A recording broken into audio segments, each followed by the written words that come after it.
Hello friends, welcome back to my channel. तो बढ़ते हैं इस सीरीज के थर्ड एपिसोड की तरफ। एपिसोड के स्टार्ट में हमें दिखाया जाता है कि नैन्सी आग लगने के बाद काफी ज्यादा डर गई थी और जैसे ही उसके मुंह से हेल्प की आवाज निकलती है, उसकी आवाज जुआन तक पहुंच आई और यहाँ जुआन आवाज सुनते ही फौरन से टेलीपोर्ट हो जाता है। सीसी भी उसको चुप चुपके से देख रही थी। वो भी सोचने लगी कि ये लड़का अचानक से कहाँ चला गया। तो दूसरी तरफ जुआन हेल्प करता है नैन्सी की। इतने से गुंडों को ढेर करना तो उसके बाएं हाथ का काम था। उनकी अच्छी खासी पिटाई करने के बाद वो नैन्सी से पूछता है कि क्या तुम ठीक हो।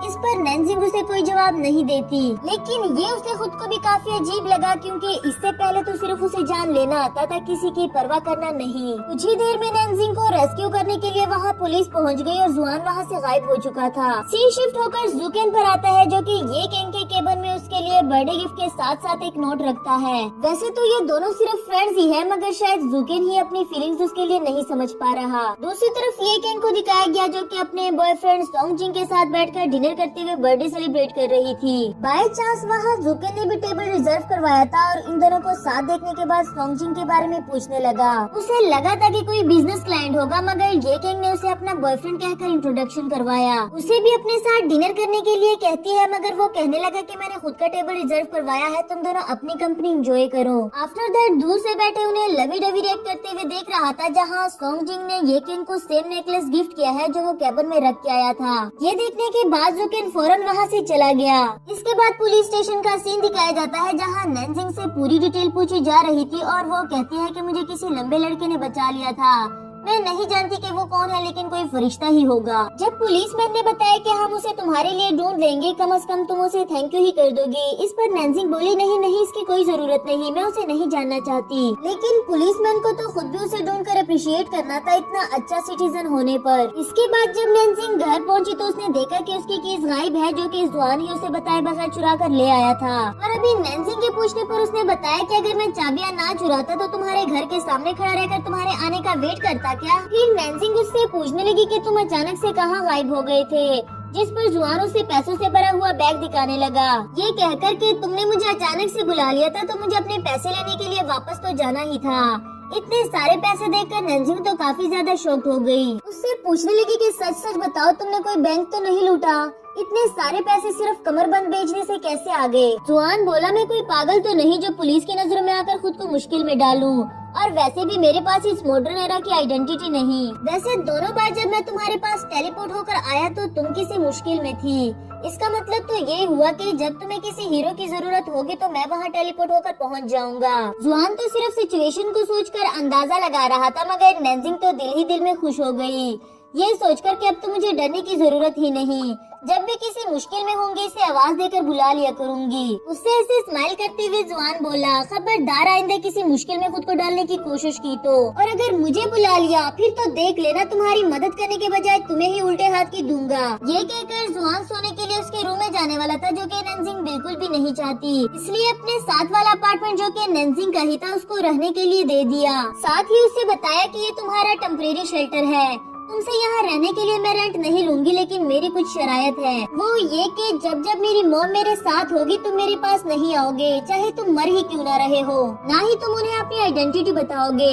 इस पर जुआन बोला, मिस नैन्सी शायद तुम भूल रही हो, मैं नहीं बल्कि तुम मेरी होस्टेज हो, तो मैं तुम्हारी बात क्यों मानूं? और अगर तुम चाहती हो कि मैं तुम्हारा सीक्रेट रखूं तो इसके लिए भी तुम्हें मेरी कुछ और बातें माननी होंगी। नैन्सी उसकी बात नहीं मानती, जिस पर जुआन उसके रूम में वापस जाने वाला था और हमारी नैन्सी को भी मानना पड़ा। उससे उसकी शराइत पूछने लगी। जुआन ने बताया कि तुम्हें मुझे 3 टाइम का खाना देना होगा, मुझे सोते हुए डिस्टर्ब नहीं करना और मुझे एक स्मार्टफोन चाहिए। नैन्सी बोली, तुम्हें स्मार्टफोन का कैसे पता? जिस पर जुआन कहने लगा, मैं एंशिएंट जरूर हूँ लेकिन स्टूपिड नहीं, मुझे यहाँ से वापस जाना है जिसके लिए मुझे स्टडी करनी होगी और बुक से बेहतर तो मुझे इंटरनेट से आइडियाज मिल सकते हैं। नैन्सी उसकी ये सारी बातें मानकर जाने लगी एंड जुआन उसको रोकते हुए बोला, तुम्हें आज आग से डर क्यों लगा? नैन्सी ने बताया कि मिडिल स्कूल में मैं लैब में ट्रैप्ड हो गई थी जहाँ आग लग चुकी थी, तब से ही मुझे आग से डर लगने लगा है और मैं पैनिक करके खुद पर कंट्रोल खो देती हूँ, लेकिन मैं बिल्कुल ठीक रहती हूँ अगर मैं आग के पास जाने से अवॉइड अवॉइड करो, लाइक कुकिंग ना करना, अपनी बर्थडे पे कैंडल स्किप कर देना। जुआन खामोशी से खड़ा उसकी बातें सुन रहा था, फिर कहने लगा चलो अच्छा हुआ तुम्हारी एक और वीकनेस ढूंढ ली। नेक्स्ट सीन में नैनसिंग अपनी जॉब सिलेक्शन के बारे में मॉम को बताती है, जो कि काफी ज्यादा खुश हो गई थी। कहने लगी कि जब मैं वापस आ जाऊंगी तो इस ओकेजन को हम मिलकर सेलिब्रेट करेंगे। तो यहाँ जुआन के लिए स्मार्टफोन के साथ साथ एक नोट रख दिया था, लेकिन उसे फोन पर लगे हुए लड़कियों के स्टिकर्स बिल्कुल भी पसंद नहीं आए। नेक्स्ट मॉर्निंग नैनसिंग डैड को अपनी जॉब के बारे में बता रही थी कि आज मेरी जॉब का फर्स्ट डे है और मुझे आपसे बहुत सारी बेस्ट विशेस चाहिए। जाने से पहले वो जुआन को चेक करना चाहती थी कि कहीं उसने कोई मुसीबत तो नहीं खड़ी कर दी, और यहाँ जुआन उसके आते ही दरवाजे के पीछे छुप गया। नैनसिंग उससे अंदर ढूंढ ही रही थी कि जुआन उसको पीछे से उठाकर बाहर ले जाते हुए बोला, मैंने तुम्हें कहा था ना कि मुझे डिस्टर्ब मत करना। एंड नैनसिंग बोली, मैं तुम्हें डिस्टर्ब करने नहीं आई, तुम्हारे ब्रेकफास्ट के बारे में बताने आई थी कि मैंने तुम्हारे लिए ऑर्डर करवा दिया है। जुआन ने सी यू कहकर दरवाजा बंद कर दिया, जिस पर नैनसिंग खुद से ही बोली, इसने इंग्लिश में सीख ली, ऐसा लगता है कि बहुत जल्दी ही ये दुनिया फतह कर लेगा। नेक्स्ट सीन में वो काफी हैप्पी होकर ऑफिस आती है, क्योंकि आज उसकी जॉब का फर्स्ट डे था और उसका सबसे बड़ा ख्वाब भी पूरा हो गया। यहाँ कुछ एम्प्लॉइज के साथ काफी हैवी कॉटन उठाने में उनकी हेल्प करवाने लगी, क्योंकि वो एक एथलीट थी और फिजिकली काफी ज्यादा स्ट्रॉन्ग है। आफ्टर दैट मिस जियाओ उसे कुलीग से इंट्रोड्यूस कराने लगी, उसे उसका काम समझाती है, उसका ऑफिस एरिया दिखाने लगी। अपने डिपार्टमेंट के अलावा इसे दूसरे डिपार्टमेंट के एम्प्लॉय से भी इंट्रोड्यूस करवाती है, जहां इसकी मुलाकात मिस ये केंग से हुई, जो कि इस कंपनी की सीईओ है और जुकेन यहाँ का प्रेसिडेंट। ये केंग उसे अपने ऑफिस में बुलाती है, जिस पर इन दोनों का रिएक्शन तो ऐसा था जैसे वो इसे खा जाने वाली हो। यहाँ ये केंग की नजर उस लेटर पर पड़ी जो कि जुकेन ने रखा हुआ था, और गिफ्ट शायद वो वापस ले जा चुका। नैनसिंग से कहने लगी कि ना तो तुम्हारे पास जॉब एक्सपीरियंस है और ना ही तुम्हारा मेजर हमारे रिक्वायर्ड सब्जेक्ट्स में है, फिर भी तुम जानती हो कि मैंने तुम्हें सेलेक्ट क्यों किया, क्योंकि तुमने इंटरव्यू के दौरान कहा था कि तुम एक एथलीट हो जो तुम्हें गिव अप करना नहीं सिखाता। आई होप कि तुम ये जॉब छोड़कर नहीं भागोगी।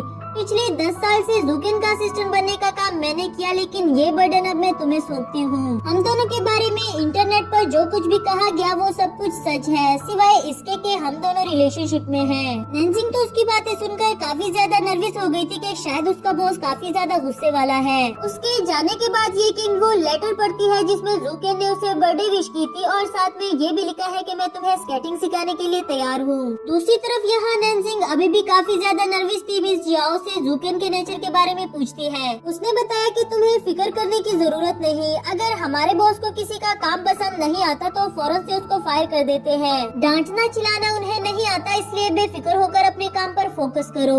आफ्टर दैट ऑफिस से जाते हुए भी वो काफी ज्यादा वरीड थी, जिस पर उसके कुलीगों से समझाने लगे, ये कहकर कि आज तुम्हारा फर्स्ट डे था तो थोड़ा प्रेशर तो जरूर होगा, लेकिन तुम परेशान नहीं हो, आगे सब ठीक हो जाएगा और हैप्पी होकर ये ओकेजन अपने फ्रेंड्स के साथ सेलिब्रेट करो। ये आइडिया उसको भी अच्छा लगा। मॉम तो आउट ऑफ सिटी थी, इसलिए वो सीसी को कॉल करके अपने साथ डिनर के लिए पूछने लगी। उसने भी ये कहते हुए मना कर दिया कि मुझे न्यू ट्रेनर के साथ ट्रेनिंग करनी है, बट अगली बार तुम्हें ज्वाइन जरूर करूंगी। सीसी तो नहीं आई। अब नैनसिंग को जुआन का ख्याल आया, लेकिन नहीं, वो इस डेविल को खाने पर क्यों बुलाए। शिफ्ट होकर जुआन पर आता है, जिसे वापस जाने का कोई रास्ता नहीं मिला। वो ये सोच ही रहा था कि मैं कब तक इस डमी का बॉडीगार्ड बनकर रहूंगा। तो इधर नैनसिंग रेस्टोरेंट में आकर अपने लिए काफी सारा फूड ऑर्डर कराती है, क्योंकि उसे ये ओकेजन अकेले ही सेलिब्रेट करना था। यहाँ मजे से बैठकर अपना डिनर करने लगी। वही एक लवी डवी कपल को देखते हुए बोली, गॉड, मेरा माउथ वाइप करने वाला कब आएगा और कितना वेट करना होगा मुझे। उसकी ये आवाज पहुँच जाती है जुआन के पास और हमेशा की तरह टेलीपोर्ट होकर पहुँच आया उसके सामने। नैनसिंग भी उसको अचानक से वहाँ देखकर डर गई। वो कहने लगा, अगर तुम्हारे पास माउथ वाइप करने वाला नहीं है तो इसमें मेरा क्या कसूर, मुझे क्यों डिस्टर्ब करती हो? मैंने कहा था ना अगली बार मैं तुम्हारी हेल्प नहीं करूँगा। ये कहते ही जुआन वहाँ से जाने लगा, मगर वो जा नहीं पा रहा था। उसे जोरों का हेडेक होने लगा और कानों में नैनसिंग की आवाजें गूंज रही थी। इससे वो समझ गया कि मिशन कंप्लीट के बगैर नहीं जा सकता।